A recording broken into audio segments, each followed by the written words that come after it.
Assalamualaikum warahmatullahi wabarakatuh. Alhamdulillah wassalatu wassalamu ala Rasulillah wa ala alihi wa sahbihi wa man wala amma ba'd. Muslimin dan muslimat rahimani wa rahimakumullah. Alhamdulillah pada malam ini kita dapat bertemu sekali lagi untuk kuliah ganti bagi kelas-kelas yang kita pernah tertinggal sebelum ini. Moga-moga pengisian kita pada malam ini diberikan keberkatan oleh Allah Subhanahu wa taala. Malam ni kita akan menyambung ada 3 lagi nama surah di dalam Al-Quranul Karim. Yang kita akan bincangkan pada malam ni adalah tentang surah Al-Insyiqaq. Kemudian yang kedua, kita akan bincangkan tentang surah Al-Buruj. Seterusnya, kita akan membincangkan tentang surah Al-Tariq. Jadi sebelum tu saya nak dapatkan maklum balas dari tuan-tuan dan puan-puan. Adakah suara saya dapat didengari dengan baik ataupun bagaimana? Baik Ustaz. Baik, Alhamdulillah, syukur pada Allah. Okey, jika talian saya ni terputus, saya harap tuan-tuan dan puan bersabar. Saya akan menyambung kembali kerana saya ni berada di luar, saya berada di Shah Alam sekarang, Syekh 18 ni. Jadi tadi ada pengisian kuliah maghrib, jadi saya memang tak sempat nak balik lah. Jadi saya berada di masjid lah. Jadi kalau talian agak kurang baik, saya minta tuan-tuan dan puan dapat bersabar untuk kita menyambung talian semula. Baik, kita teruskan dengan surah Al-Insyiqaq. Okey, untuk nota tajuk pada malam ni telah dimasukkan ke dalam link Google Drive yang bertajuk nota bagi nama dan tema surah. Jadi saya mohon rakan-rakan seperti biasa, kalau boleh tolong kongsikan link Google Drive untuk nota kita pada malam ni di ruangan komen di FB ataupun di ruangan chat. InsyaAllah moga-moga jasa baik tuan-tuan dan puan ini Allah ganjari dengan kebaikan. Kita pergi kepada surah Al-Insyiqaq. Apa itu Al-Insyiqaq? Okey, Al-Insyiqaq maksudnya adalah terbelah. Okey, maksudnya adalah terbelah. Okey, apa yang terbelah? Kalau kita baca surah Al-Insyiqaq, kita tahu maknanya adalah terbelah. Dia ada beza dengan Al-Infitar. Kalau kuliah Jumaat yang lalu kita belajar ada surah yang terpecah, akan Al-Infitar, tapi di sini adalah yang terbelah. Apa beza pecah dengan apa beza dia terbelah? Okey, kita cari terlebih dahulu untuk dapatkan maklumat apa yang terbelah itu. Maka kita kena cari dalam surah Al-Insyiqaq ini di manakah ayat yang ada menyebut tentang Al-Insyiqaq. Jadi kalau kita buka dalam Al-Quranul Karim, kita akan jumpa pada ayat yang pertama dalam surah Al-Insyiqaq. A'udzubillahi minasyaitonirrajim. Bismillahirrahmanirrahim. Izas samaa'u syaqqat. Pada perkataan insyaqqat. Jadi insyaqqat itulah yang dikaitkan dengan al-insyiqaq. Jadi apakah al-insyiqaq itu? Apabila kita rujuk pada ayat pertama, kita akan jumpa sebelum perkataan insyiqat, kita akan jumpa perkataan sama. Jadi Allah berfirman, idzas samaa'u syaqqat, apabila langit itu terbelah. Jadi insyiqaq di situ, yang terbelah di sini rupa-rupanya adalah langit yang terbelah. Jadi apabila kita baca surah Al-Insyiqaq ni, dengan kita gabung surah Al-Infitar yang kita dah belajar kemarin, kita dah belajar Jumaat malam 1 yang lalu, makhluk yang sama yang akan berlaku apabila menjelangnya hari kiamat.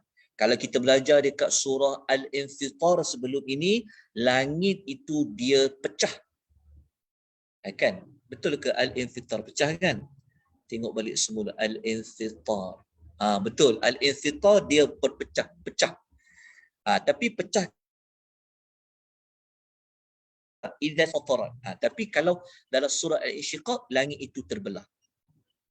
Adakah persoalannya adalah walaupun makhluk itu sama, infitar langit, insyiqaq berkaitan dengan langit.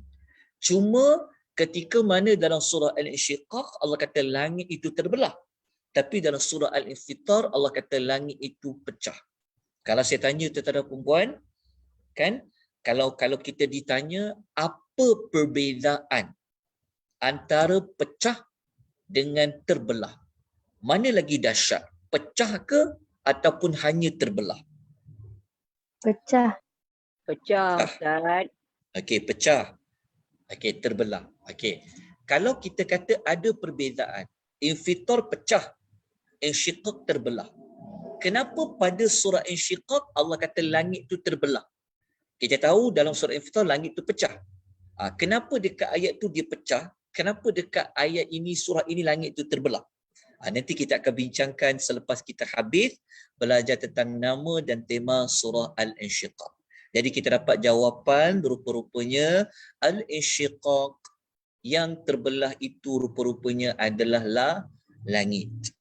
Okey, kita lihat apakah ulasan Dr. Wahbah Az-Zuhaili tentang nama surah Al-Insyiqaq. Beliau mengatakan surah ini dimulakan dengan penyebutan tentang langit yang terbelah dan akhirnya membawa kepada pecah berkeping-keping sebagai tanda hancurnya alam semesta. Tapi dia fokus pasal terbelah. Jadi kalau gabung dengan Al-Infitar, akhirnya langit itu akan terpecah. Tapi dekat sini dia fokus pasal terbelah. Okay, jadi kita sudah mengetahui tentang nama bagi surah Al-Insyiqaq itu apa, dikaitkan dengan apa, sumber ayat yang ada penyebutan Insyiqaq pun kita dah tahu. Okey.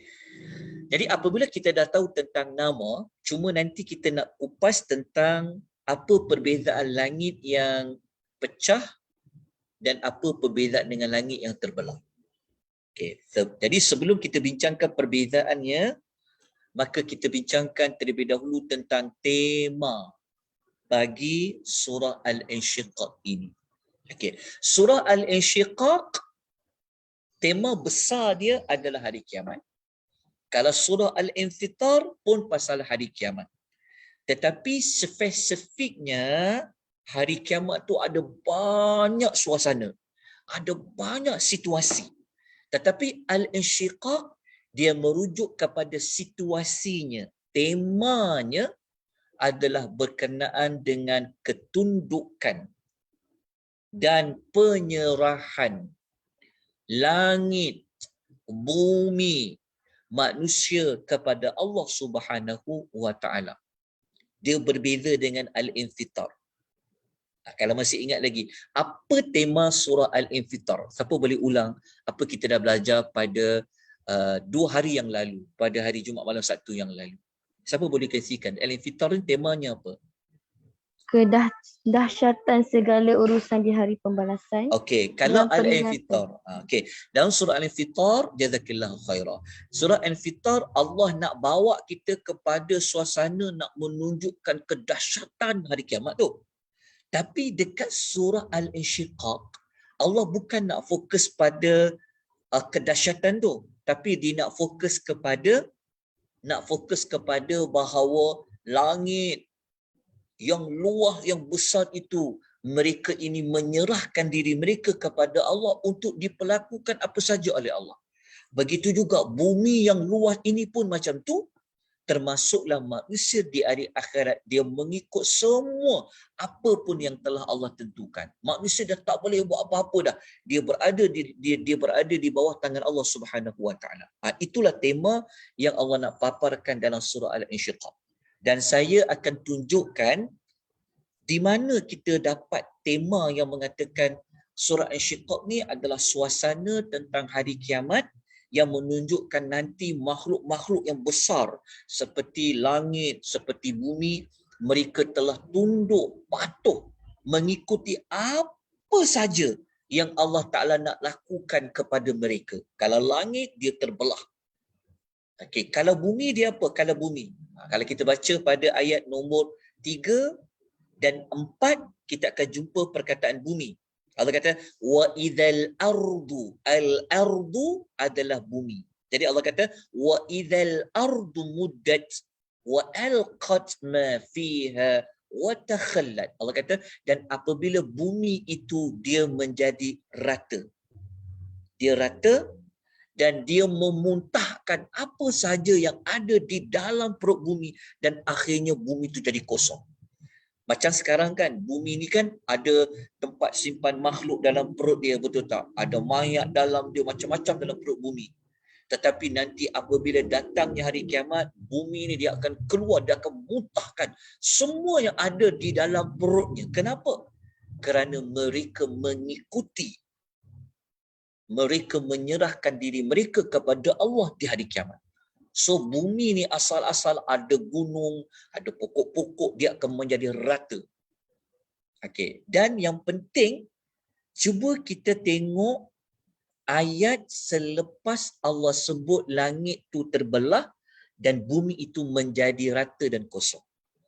Kalau tengok pada ayat nombor 2 dengan ayat nombor 5 ada persamaan. Betul tak? Dia punya bunyi ayat dia.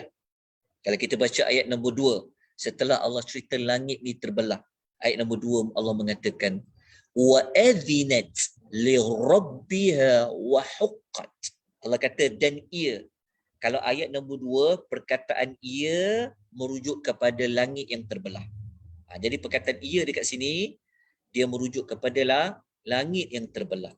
Dan ia, iaitu langit itu terbelah, mematuhi Tuhannya dan sudah semestinya dia patuh. Nampak tak perkataan tu?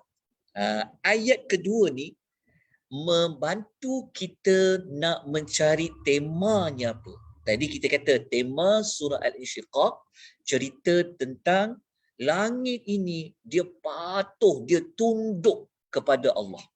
Ayat nombor 2 membagi tahu. Kenapa langit tu boleh terbelah?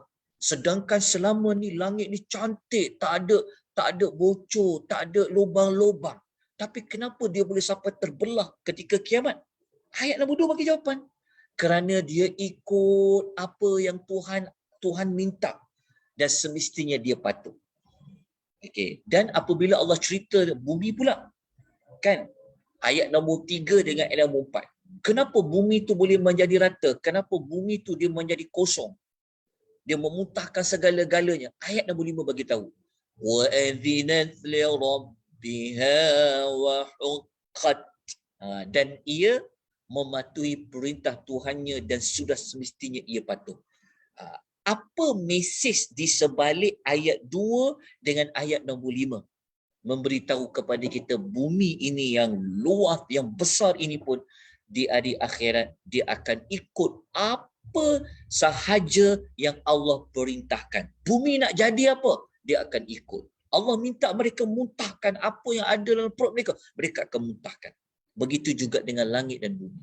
Jadi berdasarkan ayat 1 dan 5 ni, kita dapati bahawa sangat jelas tentang tema yang dikemukakan oleh para ulama seperti mana yang disebutkan oleh Dr. Ali Hasan Arfan dalam kitabnya Dilalatul Asma'i Suwaril Quraniyah. Okey, saya harap tetap jelas tentang tema ni. Okey, sebenarnya bukan langit saja, bukan saja bumi, manusia pun mereka dah tak boleh nak buat keputusan sendiri. Mereka dah tak boleh nak buat apa saja sendiri. Mereka ini mengikuti apa saja yang Allah Ta'ala kendaki berlaku pada hari kiamat. Jadi kita tengok mana ayat pasal manusia ni. Okay, kita tengok, kita ambil contoh kita ambil contoh ayat nombor 14 dengan ayat nombor 15 lah. Kita akan tengok bagaimana Allah Ta'ala kata tentang manusia. Dia tak boleh buat apa, dia kena tunduk pada Allah. Dia kena ikut apa yang Allah kendaki. Jadi ayat 14-15 ni Allah mengatakan innahu dhanna an la yafur. Bala inna rabbahu kana bihi basira. Sesungguhnya dia menyangka dia tidak akan kembali. Bahkan dia akan kembali. Sesungguhnya Tuhannya sentiasa melihat keadaannya. Jadi dia ingat dia boleh lari daripada kiamat. Dia ingat dia boleh hidup kekal lama dekat dunia, itu punya tak. Dia kena tunduk, dia kena ikut apa saja yang telah Allah tetapkan, apa yang berlaku setelah mereka mati dan apa yang berlaku ketika mana mereka berada di hari akhirat. Ini contoh manusia yang terpaksa tunduk kepada Allah. Kalau kita nak tengok contoh lain, ya, kalau kita nak tengok contoh lain untuk mengukuhkan tentang tema surah Al-Insyiqaq ini, temanya nak fokus pada macam mana makhluk-makhluk Allah ni mereka tunduk, mereka ikut Allah, mereka patuh kepada Allah. Maka kita tengok contoh ayat 16, 17, 18 sampai 19. Allah bagi contoh tentang semasa dunia ni masih elok lagi, masa ada lagi, semua alam ni dia mematuhi, tunduk kepada ketentuan Allah, takbirnya Allah. Mereka tak pernah tak patuh pada Allah. Mereka tak pernah lari daripada ketentuan Allah. Jadi Allah bersumpah dengan fala uqsimu bisyafaq wal laili wama wasaq wal qamari idza tasaq la tarkabunna tabaqan an tabaq. Maka aku bersumpah, kata Allah, demi cahaya merah pada waktu senja. Kan? Allah perintahkan matahari, kamu mesti terbenam pada waktu maghrib contoh kan. Dia akan pergi. Dia tak pernah tak terbenam. Kalau dia keluar cahaya merah, nampak cahaya merah. Kita kan kalau tengok dekat laut, kan naik kapal, tengok cantik apa ketika mana matahari tu nak terbenam. Mereka tu semuanya mengikut kepada aturan Allah. Begitu juga kata Allah demi malam dan apa yang diselubunginya. Dan demi bulan apabila dia menjadi purnama. Lepas tu Allah mengatakan sesungguhnya kamu akan menjalani peringkat demi peringkat dalam kehidupan. Macam kita kan, ayat nombor 19 ni pun menunjukkan kepada kita sebenarnya waktu kita dekat dunia ni memang kita semua ikut Allah, ikut ketentuan Allah. Betul tak? Lepas kita jadi muda, kita akan jadi tua. Pada satu peringkat kepada satu peringkat. Betul tak? Daripada bayi, jadi kanak-kanak, jadilah orang muda, jadilah orang dewasa, naik jadi kepada tua. Macam itulah. Kita menjalani peringkat, ada masa sihat, ada masa sakit, macam tu. Semua itu kita tak boleh lari. Tak boleh lari. Kan? Ada masa kena COVID, ada masa tak kena COVID, sekejap naik, sekejap turun. Kita tak boleh lari sebab kita kena patuh kepada apa yang telah Allah tentukan. Jadi contoh di semasa dunia masih ada pun kita dapati semua di alam ni dia mengikut ketentuan Allah. Kan? Jadi kalau mengikut ketentuan Allah, maknanya nak tak nak, memang kita kena ikut apa yang Allah nak. Kita kena jauhi apa yang Allah tak nak. Begitu juga nanti di hari akhirat. Jadi mesejnya, kalau dah faham tentang tema ni, maka surah Al-Insyiqaq ni memberikan satu nasihat, panduan kepada siapa-siapa yang tak nak patuh pada Allah. Yang dia tak nak ikut agama Allah. Yang dia tolak apa saja hukum hakam Allah. Sedangkan ketika mana dunia masih ada pun semua ikut Allah alam. Diri kita pun betul tak? Kita tak boleh nak minta jadi muda. Tak boleh dah.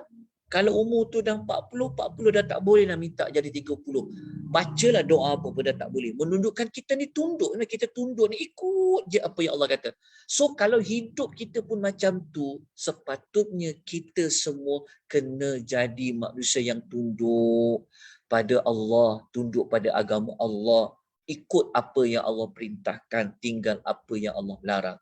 Kalau tidak, kita berhadapan dengan situasi bertemu dengan Allah di hari akhirat. Itulah surah Al-Insyiqaq, sedikit yang boleh kita pelajari pada malam ini tentang nama dan tema surah Al-Insyiqaq.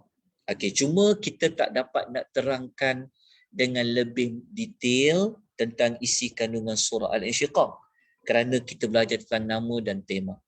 Baik, saya nak kita semua ambil sikit waktu untuk bezakan. Apa beza intipati surah Al-Insyiqaq dengan surah Al-Infitar? Temanya sama dari sudut topik kiamat. Oleh kerana, tengok ya, kalau langit yang terpecah, langit yang pecah dengan langit terbelah, kita pun tahu kan beza. Pecah tu lebih dahsyat daripada terbelah. Oleh kerana itulah surah Al-Infitar, surah yang nak menunjukkan kedahsyatan suasana kiamat tu. Tapi dekat surah Al-Insyiqaq bukan nak menunjuk pada kedahsyatan, tetapi nak menunjukkan kepada kita bahawa langit yang besar ini, bumi yang besar ini, mereka tunduk kepada Allah Azza wa Jalla. Jadi dia sudut dekat surah Insyiqaq, sudut ketundukan, kepatuhan kepada Allah. Sebab tu ayat dia tu bukan ayat yang macam dahsyat bunyinya. Kalau dekat Infitar, kerana temanya menunjukkan kedahsyatan, itu yang Allah sebut gambaran langit itu dia terbelah, dia pecah. Dekat situ kita akan, sebab itu kalau kita baca Quran, kita kena cari Allah Ta'ala ni, kalau dia datangkan ayat, dia mesti ada sebab. Dia tak suka-suka letakkan langit tu pecah, langit tu terbelah. Tapi daripada ayat tu kita dapati dah macam, kenapa awal langit tu pecah? Kenapa dekat sini langit tu terbelah? Kalau kita kumpul ayat-ayat ni, memang ayat tu dia ikut statement langit terbelah tak sedahsyat langit yang pecah. Sebab tu ayat-ayat dia tu dalam surah itu menunjukkan suasana yang macam terbelah tu. Kan, terbelah tu. Suasana tunduk dan patuh. Tapi kalau surah Infitar tak. Kalau surah Infitar, kerana ayat pertamanya sebut tentang pecah, kan, tentang kedahsyatan. Sebab tu ayat yang lepas-lepas dia tengok. Kita kan dah belajar pada minggu lepas kan, kita telah sebut bahawa ayat dia tengok. Bintang-bintang tu dia bukan jatuh saja tapi berserakan. Nampak tak? Allah Ta'ala maha bijaksana, dia bawa ayat tu, statement ayat tu semua sama. Semua sama. Kan? Langit pecah. Bintang berselerakkan. Laut meluap-luap. Tengok ada perbezaan kan? So kerana apa? Kerana tema bagi surah Infitar tu lemah dahsyat. Jadi kena guna ayat. Ayat yang berbentuk macam, langit, bintang boleh jatuh berserakan, laut meluap-luap. Jadi kita nampak dia punya style ayat dia tu. Tapi kalau dekat surah Insyiqaq, dia beza. Jadi itulah sedikit sebanyak yang dapat saya kongsikan untuk maklumat pada malam ni. Kalau tuan-tuan ikut sinopsis ke, ataupun tuan-tuan ikuti modul susunan surah, perkaitan antara satu surah kepada satu surah, kita akan terangkan maklumat seperti ini. Apa beza dia, apa persamaan dia. Dia begitu. InsyaAllah nanti saya akan, nanti kita buat modul susunan surah. Contohnya apa perkaitan surah Insyiqaq dengan surah Al-Mutaffifin? Dekat mana perkaitan dia? Kalau kita boleh jawab, memang susun dia macam tu lah. Betul itu jawapan dia. Tapi kenapa dia disusun selepas surah Al-Mutaffifin? Apa perkaitan dia? Apa faedah dia? Itu kita masuk modul yang lain. Sebab kita hanya fokus pada nama dan tema. InsyaAllah lepas kita khatam belajar nama dan tema, nanti saya akan bawa kepada modul baru. Memang cadangannya modul selepas raya kot. Mungkin dalam Syawal, kita akan mulakan modul melihat hubung kait antara satu surah dengan satu surah. InsyaAllah doakan. Moga Allah beri kita peluang untuk kita bertemu lagi. Berpanjangan program kita untuk kita faham Al-Quranul Karim melalui kaedah seperti ini. Baik. Jelas saudara perempuan, boleh dapat sesuatu maklumat tambahan untuk pengisian pada malam ini? Ya. Okey. Okey, boleh. Alhamdulillah, syukur pada Allah. Talian saya okey kan? Alhamdulillah, masya-Allah. Okey. Kita pergi kepada surah Al-Buruj. Kalau tak sempat sebab cadangnya saya dah buat sejam saja pada malam ni. Okey, kita fokus kepada surah Al-Buruj. Okey, apa makna buruj? Kalau ikut Quran terjemahan yang ada pada saya, buruj tu dia merujuk kepada gugusan bintang. Okey, siapa ada makna lain selain pada Al-Buruj? Saya cakap laju sangat ke? Saya cakap ni terlalu Boleh. laju ke ataupun sedang molek lah Ustaz? Ke kerana tu? Ustaz. Elok ke? Elok je. Elok. Elok, alhamdulillah. Doalah semua elok ya. So semua elok. Okey, alhamdulillah. Kadang-kadang laju sangat, bimbang juga kadang-kadang kan. Okey, kita masuk kepada Al-Buruj. Apa tu Al-Buruj? Al-Buruj tu adalah gugusan bintang. Okey, bintang. Sekarang ni kita masuk bintang pula. Okey, ada tak Quran terjemahan tertuan dia terjemah lain daripada gugusan bintang? Siapa ada terjemah lain? Boleh bantu saya? Tempat-tempat peredaran bintang. Oh, tempat-tempat peredaran bintang. Tempat-tempat. Dia ada kaitan. Tempat tu sebenarnya langit lah. Nanti kita akan bincangkan pada ayat Buruj ni. Okey, lain terjemah lain ada tak? Saya pada gugusan bintang. Okey. Ya, kalau tak ada itu tak adalah tu kan. Okey, kita pergi kepada kita cari dulu dalam Al-Quran surah Al-Buruj ni ayat mana yang sebut tentang buruj tu. Kita jumpa pada ayat yang pertama sekali. Allah berfirman, a'udzubillahi minasyaitonirrajim, bismillahirrahmanirrahim, was-samaa'i dzatil buruj. Demi langit yang mempunyai gugusan bintang. Dia sebenarnya cerita pasal langit juga kan. Was-sama, demi langit. Tapi di langit itu dia mempunyai gugusan bintang. Dia masih pasal langit, tapi Allah spesifik lagi dekat langit tu apa? Dia mempunyai gugusan bintang. Itu yang dikaitkan lagi dengan tempat terbenamnya, tempat peredaran bintang-bintang. Di langit lah. Demi Allah bersumpah, demi langit yang mempunyai gugusan bintang. Okay, jadi kita dapat mengetahui tentang Al-Buruj ni sebenarnya tentang gugusan bintang. Gugusan bintang itu dikaitkan ia di langit. Jadi Allah bersumpah demi langit yang mempunyai gugusan bintang. Jadi untuk lebih lanjut lagi, kenapa surah itu dinamakan Al-Buruj? Kita tengok ulasan Dr. Wahbah dalam Tafsir Al-Munir. Beliau mengatakan surah ini kenapa dinamakan Al-Buruj sebab mula-mula, maksudnya ayat yang pertama bagi surah Al-Buruj ini memang Allah bersumpah dengan langit yang mempunyai gugusan bintang-bintang. Tapi dekat sini ada pertambahan maklumat. Dekat gugusan bintang itu dia merujuk kepada gugusan bintang-bintang yang besar. Yang besar. Okey. Maksudnya kenapa dinamakan surah Al-Buruj? Kerana Allah Ta'ala bersumpah pada ayat yang pertama dengan langit yang mempunyai gugusan bintang-bintang yang besar.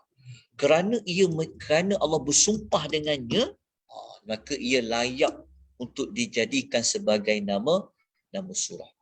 Dr. Wahbah Zuhaili, dia tambah sedikit maklumat dekat Al-Buruj tu. Dia kata kenapa namanya Al-Buruj? Dia kata dinamakan sedemikian kerana kalau dia muncul memang nampak gugusan bintang tu. Ini ulasan ringkas daripada Dr. Wahbah Az-Zuhaili dalam Tafsir Al-Munir. Okay. Kita tahu tentang namanya. Okay. Sekarang kita lihat kepada temanya. Okay. Surah Al-Buruj ni, tema surah Al-Buruj ni adalah ancaman Allah. Okay, Allah nak memberikan amaran, Allah nak menakut-nakutkan kepada manusia, okay, tentang apa?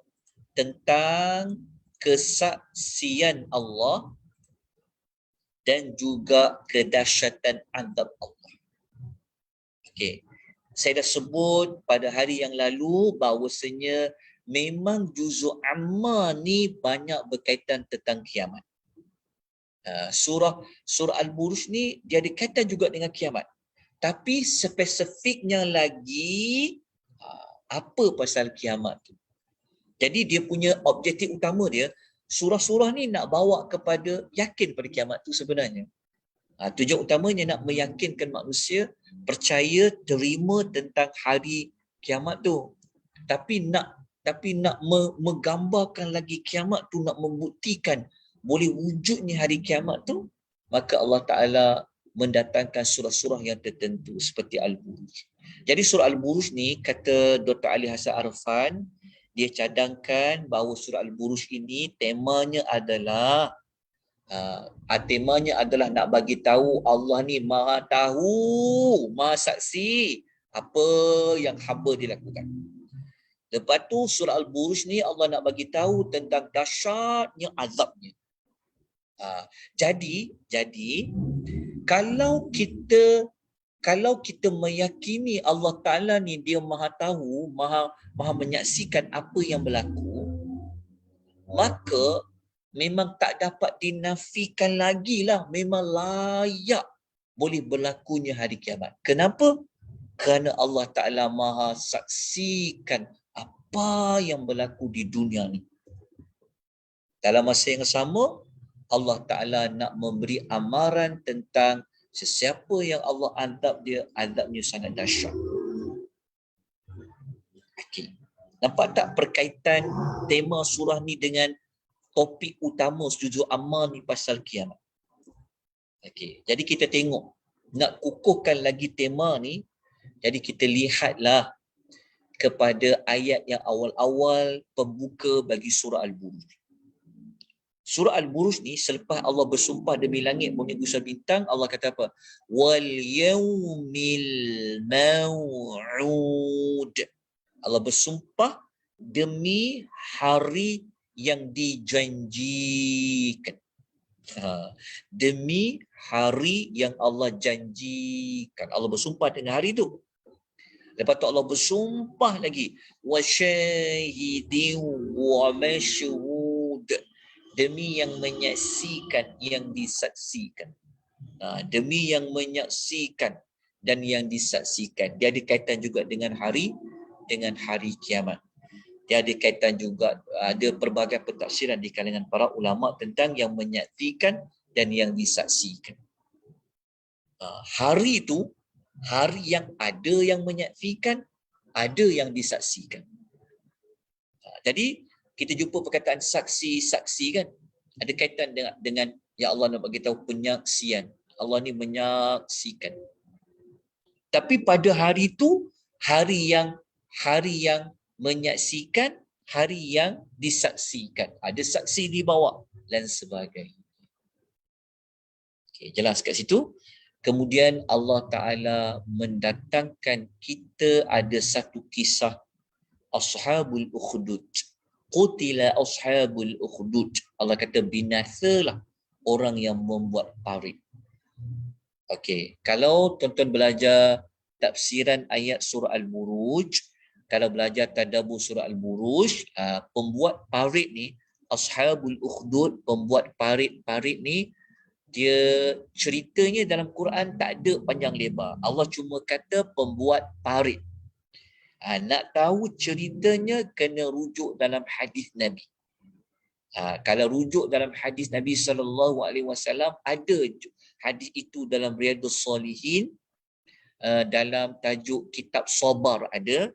Hadis tu cerita tentang seorang budak yang dia telah dilatih untuk mempelajari ilmu sihir bagi satu raja. Kita sebut istilah ghulam. Dalam masa yang sama dia berguru dengan seorang rahib. On the way dia nak pergi ke istana tu, dia belajar dulu dengan guru dia yang mengajar dia benda yang betul. Balik daripada istana pun sebelum singgah rumah, dia akan belajar dulu dengan rahib itu, guru dia yang betul. Dalam masa yang sama dia pergi istana, dia belajar ilmu sihir. Cerita dia yang Allah Ta'ala bagi kepada budak ni, dia boleh sembuhkan, Allah bagi kelebihan dia, dia boleh sembuhkan mata orang yang buta. Akhirnya budak ni ditangkap dan akhirnya dia mati dibunuh melalui panah yang Allah Ta'ala telah dibunuh oleh raja sebut. Cerita ni kena baca pada hadis lah. Akhirnya matilah budak tu.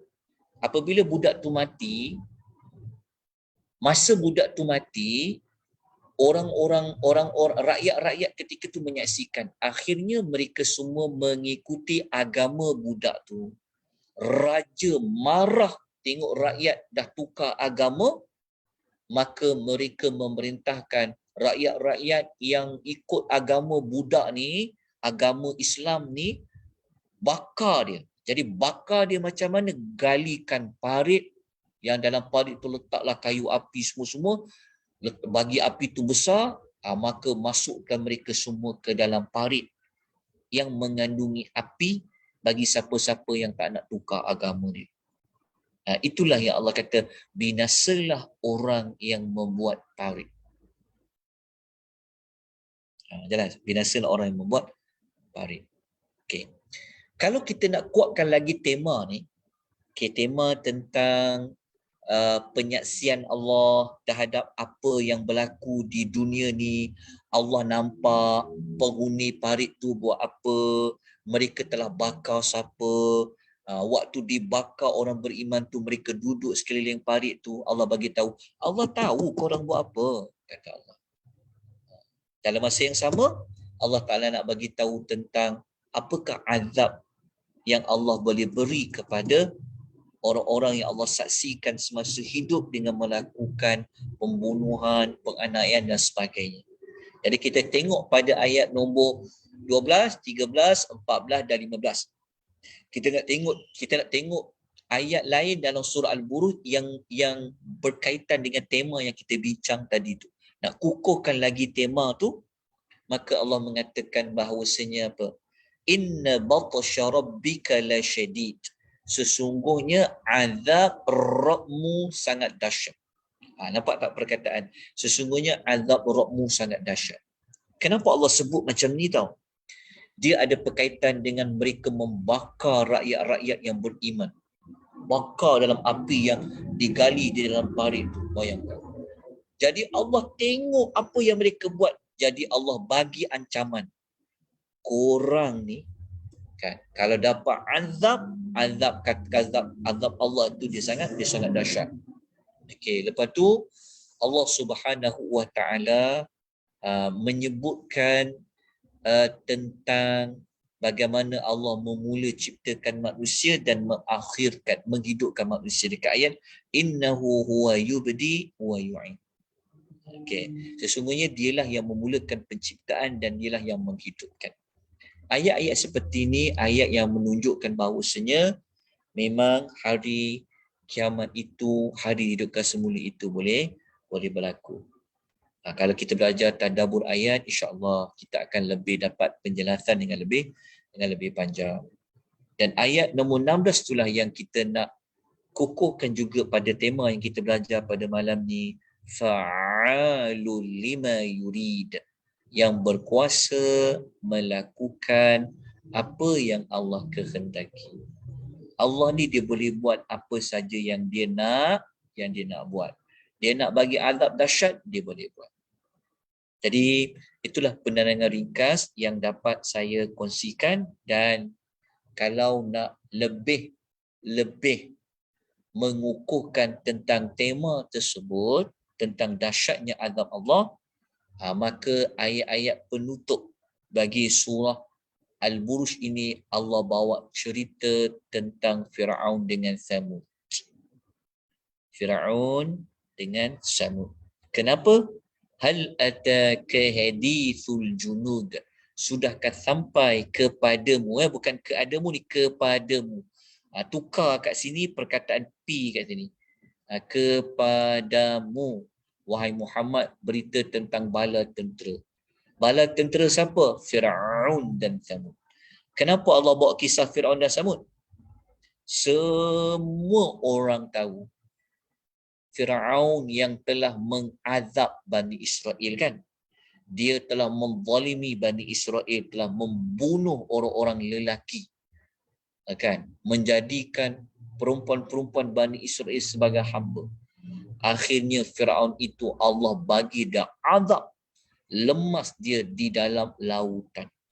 Jadi kalau kita fikir, kenapa kisah Firaun tu duduk dekat surah Al-Buruj? Mesti ada sebab. Mesti ada sebab.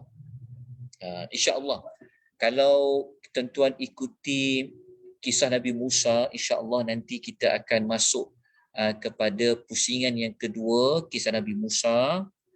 Saya akan bantu untuk kita dapatkan maklumat tentang apakah hikmah peletakan kisah Firaun ataupun kisah Nabi Musa di dalam surah-surah tertentu.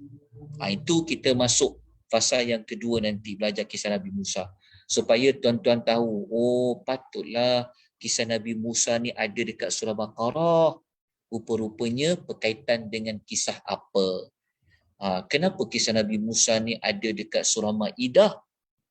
Sebab apa letak dekat situ? Kenapa dia punya cerita dia letak dalam Al-Maidah? Kenapa tak letak dalam surah lain? Itu kita akan bincangkan nanti pada kelas-kelas kisah Nabi Allah Musa. Tapi di sini kita mesti dapat tangkap kan? Kenapa Allah letak kisah Firaun? Kerana kita tahu Firaun ni dia ada kuasa, dia ada tentera. Tetapi akhirnya Allah azab tak dia? Allah mengazab dia dekat dunia lagi. Dia telah diazab oleh Allah Subhanahu Wa Taala walaupun dia mempunyai bala tentera. Jadi itulah sedikit sebanyak penerangan tentang Al-Buruj. Tentang Al-Buruj yang kita boleh kaitkan, yang boleh kita pelajari pada malam ni tentang Al-Buruj. Jelas tuan-tuan dan puan tentang penamaan surah Al-Buruj dan juga tentang tentang tema bagi surah Al-Buruj. Kalau tuan-tuan rujuk dalam kitab lain, ada diberi cadangan tema surah Al-Buruj ni cerita tentang berpegang teguh dengan akidah yang benar. Ini pun boleh kalau kita nak rujuk. Ini dikaitkan dengan kisah yang masuk ke dalam parit tu. Yang orang beriman tu, yang masuk dalam parit tu lah. Walaupun mereka terpaksa korbankan diri, tetapi mereka tidak korbankan akidah mereka yang benar. Itu dikaitkan. Tapi kalau kita nak kaitkan dengan tema keseluruhan juzuk amma ni pasal hari kiamat, kita ambil tema ni. Tema tentang Allah memberi amaran. Bahawa Allah menyaksikan apa yang berlaku di muka bumi ni. Dan juga apakah dahsyat, apakah janji Allah kepada manusia-manusia yang Allah akan azab nanti di hari akhirat. Maka contoh dekat dunia manusia yang pernah Allah azab dia, walaupun orang kata dia lah orang paling hebat sekali, adalah Firaun dengan kaum Thamud. Kalau kita baca kisah kaum Thamud, kaum yang mereka buat rumah mereka biljabis sahrati, mereka pahat. Bayangkan mereka ada rumah dekat tanah biasa, tapi mereka buat istana-istana mereka. Mereka memahat batu. Bayangkan pahat batu tu sampai jadi rumah, nak menunjukkan kegagahan. Kaum Samud dia merujuk kepada kegagahan, kekuatan fizikal. Tapi kalau Firaun dia merujuk kepada kekuasaan ketenteraan. Tapi bagi Allah ingatkan, apalah kisah Firaun dan Samud tu. Kalau Firaun dan Samud tu punya hebat, bala tentera kami boleh azab dia, kata Allah, apatah lagi nanti di hari akhirat. Jadi surah ni surah memberikan warning, amaran, menakut-nakutkan orang-orang di zaman Nabi SAW. Orang-orang di zaman Nabi SAW. Dan akhirnya apabila takut, maka mereka akan berubah. Dan perubahan itulah yang mendatangkan balasan baik nanti di hari akhirat. Hujungnya nak bawa berkaitan tentang hari akhirat. Kerana azab yang paling dahsyat sudah pasti azab di hari akhirat. Tak sama azab yang Allah berikan di dunia. Kita teruskan dengan surah yang terakhir, surah At-Tariq.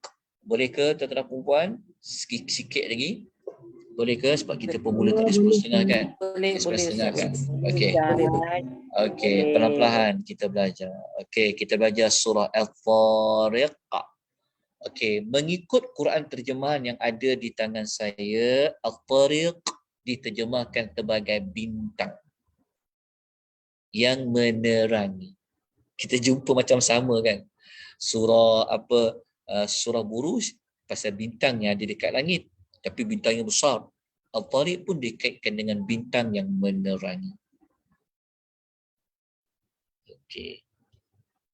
Sebab orang-orang Arab ni sebenarnya mereka tahu dan mereka memang mengetahui fungsi bintang. Mereka tahu pentingnya bintang tu dalam hidup mereka. Jadi Allah letakkan nama-nama surah ni mesti ada mesej yang Allah nak sampaikan. Okey, kita pergi kepada surah bintang yang menerangi. Ada tak siapa-siapa yang boleh kongsikan dalam Quran terjemahannya, diterjemah Al-Tariq itu sebagai apa? Dan yang datang pada malam hari, saya punya Ustaz. Dan yang datang Pada malam hari. ya, dia dikaitkan juga.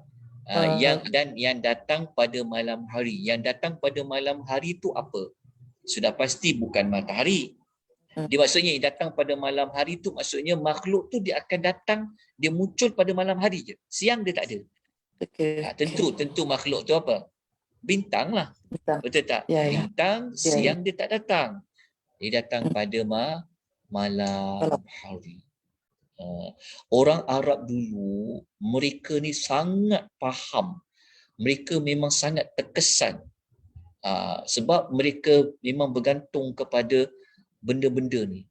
Kalau macam bintang, mereka sangat bergantung. Kenapa? Zaman kita ni kita tak ialah feel kita tu, penghayatan kita tu tak seperti orang yang macam betul-betul guna bintang. Zaman sekarang kita ni ada kompas lah, kita dah ada ilmu falak dah ada kalender dah, betul tak? Dah ada satelit lah kan.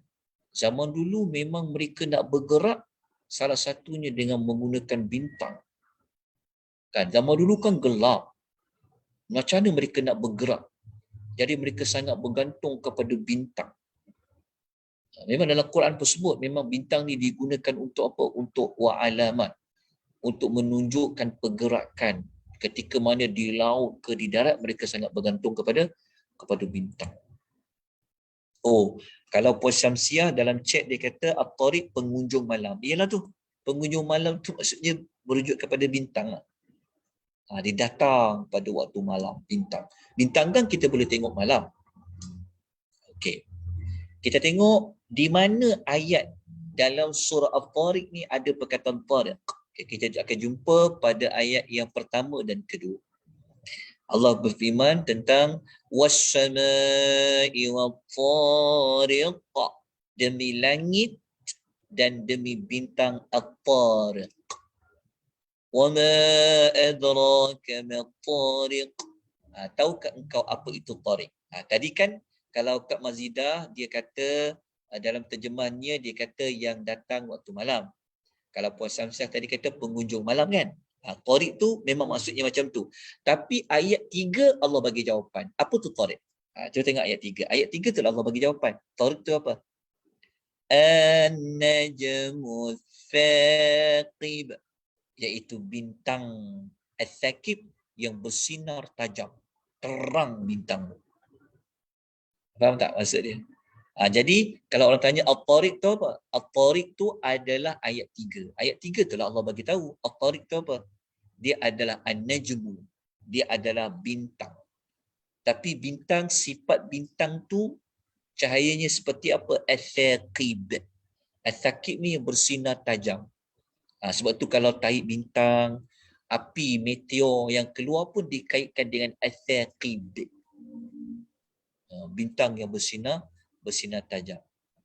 Okay, faham. Lepas Allah bersumpah dengan langit, Lepas Allah bersumpah dengan bintang, tapi ada perkara yang Allah nak tekankan. Kita nanti dekat tema, kita akan ambil balik ayat nombor 4.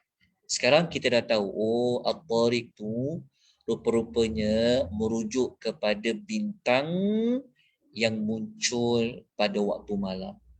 Tapi bintang ni terang sangat. Sebab orang dulu ni memang mereka merujuk kepada bintang. Okay, kita tengok apa ulasan Dr. Wabah Az-Zuhaili dan Taksir Al-Munir. Dia kata, surah ini dimulakan dengan penyebutan tentang At-Tariq. Betul? Kenapa dinamakan At-Tariq? Sebab mula-mula ayat sekali Allah dah sebut tentang At-Tariq. Okay. At-Tariq ialah bintang tinggi yang muncul pada malam hari. Kata Dr. Wabah lagi, At-Tariq juga bererti sesuatu yang datang di malam hari. Itu yang disebut tadi pengunjung malam.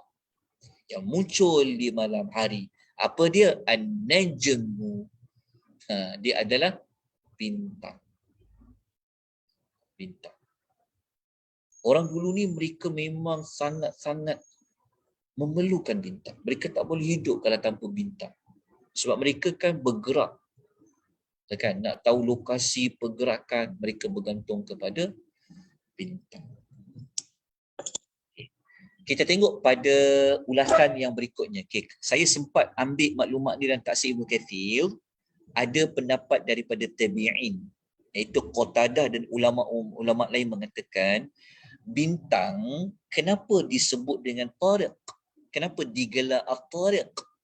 Bintang disebut dengan tariq kerana bintang itu hanya dapat dilihat pada malam hari dan dia bersembunyi, iaitu tidak kelihatan pada siang hari. Ni kita tahu.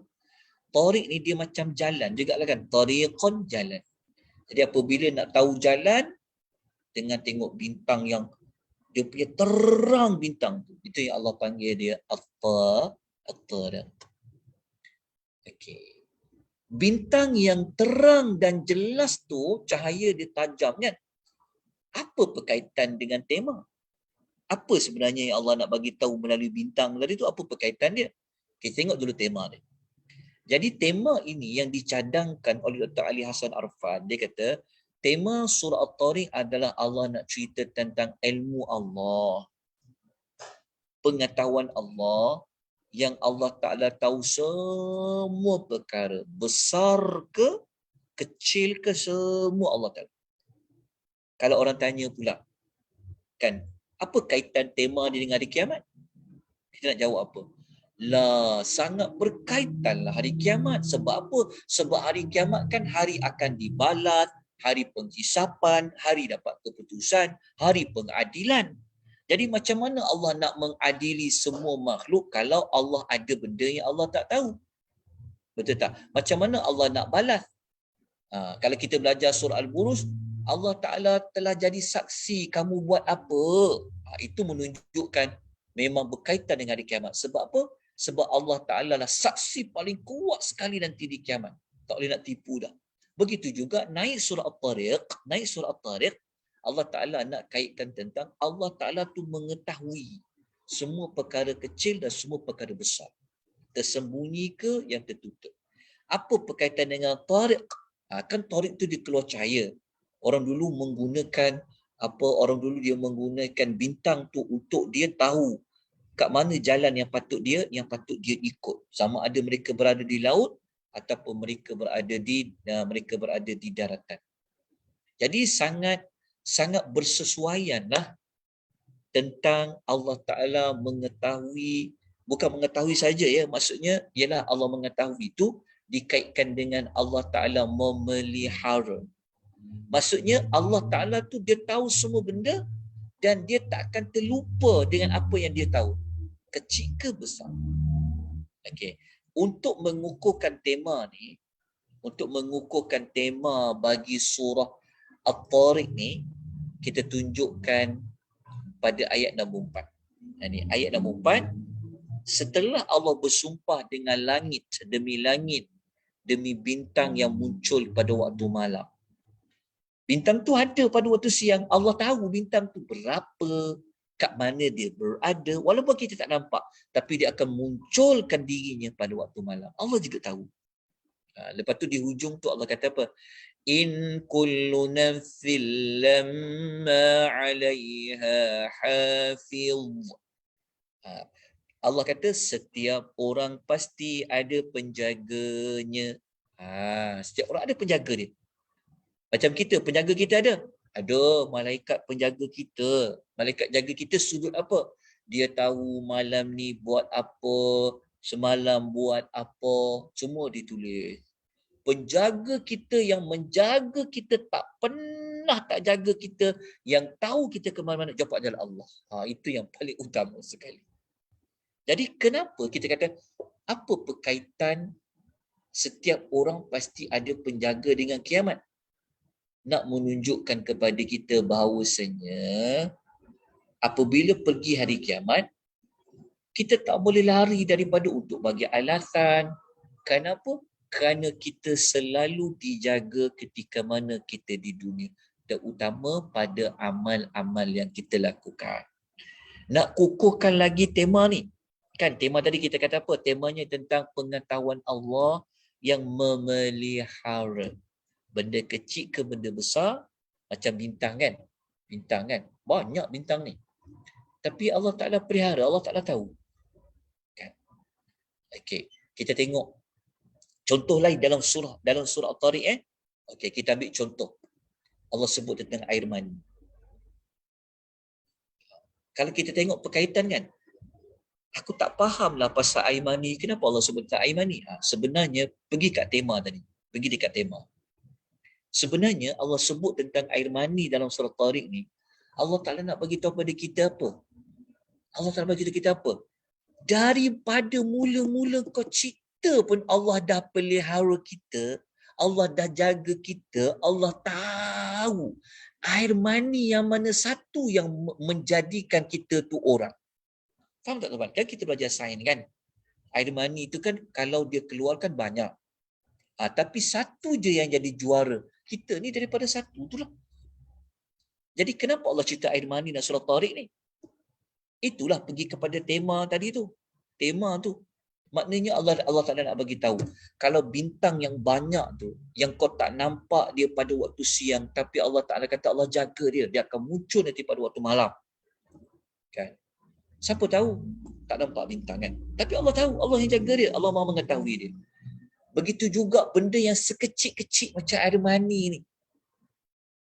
Kan kita belajar kan, air mani ni hanya satu je yang berjaya, yang kita belajar sains itu kan. Jadi Allah tak sebut dalam surah At-Tariq ni. Jadi Allah kata falyanzuril insanu mimma khuliqa. Maka hendaklah manusia memikirkan daripada apa dia diciptakan. Khuliqa min ma'in dafiq. Dia diciptakan daripada air mani yang bermancut. Yakhruju min bainis sulbi wat tara'ib. Yang keluar di antara tulang sulbi lelaki dan tulang dada perempuan. Ini sumber air mani lelaki dan air mani perempuan. Innahu ala raj'ihi laqadir yawma tublas sarair. Sesungguhnya Allah benar-benar berkuasa untuk mengembalikannya. Mengembalikan itu maksudnya menghidupkan manusia itu balik semula pada hari yang dizahirkan segala rahsia. Kalau kita tanya dekat diri kita kan, apa sebenarnya mesej sebenarnya yang Allah Ta'ala nak beritahu pasal air mani ni? Kita tahu macam ni. Kita memang, kita sudah sedia maklum bahawasanya Allah Ta'ala nak beritahu kita sudut satu. Sudut pandang satu, kalau kita ambil secara umum, air mani itu membuktikan kita ini pernah tiada. Air mani ni nak membuktikan Allah menciptakan kita. Kalau kita kata kita dicipta, bermakna kita pernah tiada. Kat situ. Sudut pandang kedua, kalau kita nak kaitkan dengan tema bagi surah At-Tariq ni, maka dikaitkan dengan Allah Ta'ala nak bagi tahu. Sekecil-kecil, sehalus-halus pergerakan air mani itu sendiri. Air mani perempuan, air mani lelaki, Allah Ta'ala mengetahuinya. Hebat tak Allah? Hebat tak? Tu kita kata surah At-Tariq itu pasal ilmu. Pasal ilmu Allah. Dikaitkan dengan pasal ilmu Allah yang memelihara. Okey, hatta air mani pun Allah Ta'ala tahu. Okey. Kemudian penutup kepada surah At-Tariq. Ini adalah penutup dekat penutup surah At-Tariq. Allah juga bagi tahu tentang apa apa yang Allah Ta'ala nak buat bagi orang-orang yang cuba yang melakukan tipu daya. Ada kaitan tak dengan hari kiamat? Kalau kita baca ayat ni. Ada kaitan. Kita baca dulu ayat dia. Allah kata apa? Innahum yakiduna kaida wa akidu kaida famahilil kafirina amilhum ruwaida. Allah kata sesungguhnya mereka merancangkan tipu jahat, tipu daya yang jahat. Allah kata, aku juga bertindak membalas rancangan tipu jahat mereka. Sebab tu kalau siapa yang belajar surah Al-Fil baru-baru ni, kita pun memang kalau boleh ikuti sambungan surah Al-Fil hari Khamis minggu depan jam 2:30 petang, memang kita sedang bincangkan tentang surah Al-Fil. Kan kita jumpa perkataan kaida. Okay, Allah kata alam yaj'al kaidahum fi tadlil. Kita telah ulas pada kelas yang lalu perkataan kaida. Kaida ni adalah tipu daya, rancangan jahat yang dilakukan secara sembunyi. Sembunyi. Tengok Allah kata, sesungguhnya mereka merancang tipu daya yang jahat. Tapi tipu daya jahat tu dikaitkan dengan tipu daya yang sembunyi. Dia ada hiding, dia plan elok-elok. Tapi Allah bagi tahu apa? Cuba tengok ayat nombor 16. Ada kaitan tak dengan tema kita belajar?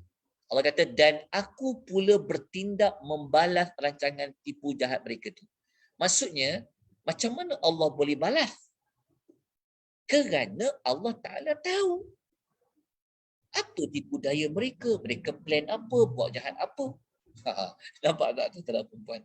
Sebab itu, ayat ni menunjukkan bahawasanya pengetahuan Allah yang sangat halus tentang tipu daya orang-orang jahat. Apa berkaitan dengan hari kiamat? Dekat sini saya letakkan perkaitan dia antara pembuka dan penutup. Waktu kita baca surah At-Tariq, Allah nak menyebutkan kesempurnaan ilmu Allah yang mengawasi amalan manusia. Betul tak? Macam ayat nombor 4 tadi. Itu dekat pembuka surah At-Tariq. Kita dapat kata kunci dia, ilmu Allah yang tahu manusia buat apa. Penutup surah At-Tariq, Allah kata ilmu Allah juga yang memelihara dan membalas tipu daya orang kafir. Macam mana Allah nak balas tipu daya orang kafir? Sebab Allah Ta'ala tahulah. Walaupun dia kaidun, dia ada tipu daya yang tersembunyi. Jadi, apa kaitan dengan kiamat? Siapa boleh sebut? Apa kaitan dengan kiamat? Berkaitan dengan kiamat, hari kiamat kan hari pembalasan amal. Jadi di hari akhirat memerlukan pengetahuan. Faham tak? Jadi dengan pengetahuan Allah Ta'ala itulah Allah Ta'ala boleh membeza-bezakan. Ini patut diazab, ini patut diberi syurga, orang ni dapat tingkatan macam ni, orang ni azabnya macam ni. Kenapa? Kerana Allah mempunyai pengetahuannya yang sangat sempurna, seperti mana Allah mengetahui di mana bintang tu berada waktu siang, di mana bintang tu muncul pada waktu malam. Allah mengetahui kalau air mani kita pun Allah Ta'ala tahu mana yang patut, yang membentuk darah beku pun Allah Ta'ala tahu, yang bercampur mani perempuan dengan mani lelaki. Ya Allah, apatah lagilah kalau nak cerita tentang hari kiamat. Itulah sedikit sebanyak pada nama dan tema bagi surah At-Tariq. Cuma saya minta maaf sebab tak dapat nak ulas secara lanjut tentang kesemua ayat, sebab kita bukan nak belajar tadabbur ayat tapi nak belajar nama dan tema surah. Moga-moga kita jelas tentang nama dan tema bagi ketiga-tiga surah yang telah kita bincangkan. Ada apa-apa soalan sebelum kita tangguhkan pengisian kita pada malam ni, tuan-tuan dan puan-puan? Ada sebarang pertanyaan? Jelas? Jelas. Okey, dah dapat perkaitan. InsyaAllah kita jumpa lagi nanti pada minggu hadapan. InsyaAllah. Jadi kita bertemu insyaAllah pada Jumaat yang akan datang. Kita akan belajar lagi 3 surah. Nanti saya maklumkan. Sebab minggu depan tu saya ada training, saya mengendalikan bengkel latihan ya. Pengurusan risiko tu untuk satu company. Nanti saya bagi tahu balik. Mungkin saya tak, nanti saya bagi tahu sama dah confirm ke belum untuk minggu depan, insya-Allah. Terima kasih banyak-banyak kepada semua. Jazakumullahu khaira. Barakallahu fikum. Tuan-tuan dan puan-puan, selamat beristirahat. Ada kurang, ada kelemahan, saya mohon ampun dan maaf. Ada salah silap, mohon diberikan teguran ya. Atas apa sahaja. Kita sama-sama belajar, kita sama-sama mengambil manfaat, kita sama-sama diberikan pengampunan oleh Allah. Semoga kita dimasukkan Allah ke dalam syurga, dijauhkan kita daripada api neraka. Dan tuan dan perempuan, patuhi SOP mana-mana yang perlu. Ya, kita jumpa lagi. Aku qouli hadza wa astaghfirullahal azim. Wabillahi taufiq wal hidayah. Wassalamualaikum warahmatullahi wabarakatuh. Waalaikumsalam. Terima kasih, Ustaz.